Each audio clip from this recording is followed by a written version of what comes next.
This storm may be headed farther north than you might usually expect of a hurricane, and Jim Axelrod tells us a lot of homeowners are not prepared. It's been more than 25 years since the last hurricane ripped through Long Island. But homeowners here in Long Beach have been paying higher flood insurance rates for the last 3 years. Charlie Theophan is the town manager. What's flood insurance cost somebody in Long Beach? I'm going to say that if you're lucky, it's costing you about $1,700 a year. And what's your deductible? Your deductible is probably at least $5,000, at least. So how does that sit with people? Not well.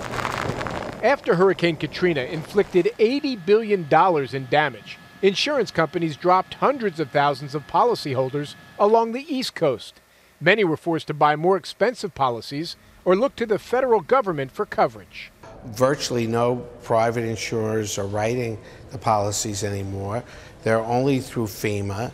They're at FEMA's rates, at FEMA's terms, and it's pretty much take it or leave it. Population and property values here are among the highest in the nation. According to FEMA, policyholders along the Northeast coast are insured for more than $124 billion in flood protection.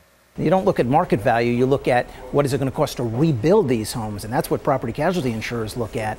And if there were to be a major storm that were to hit Long Island owing to its dense population and expensively built real estate, it could be a major event. It's water that causes the most damage in a hurricane, but just a fraction of Northeast homeowners have proper flood coverage. According to the most recent survey, just 30% have flood insurance in high-risk areas. The number is even smaller for those who live on higher ground. Insurance adjusters expect Irene to be expensive even if it arrives here just as a tropical storm. And natural disasters have already cost insurance companies $90 million so far this year, 20% more than the last 2 years combined. Jim Axelrod, CBS News, Long Beach, New York.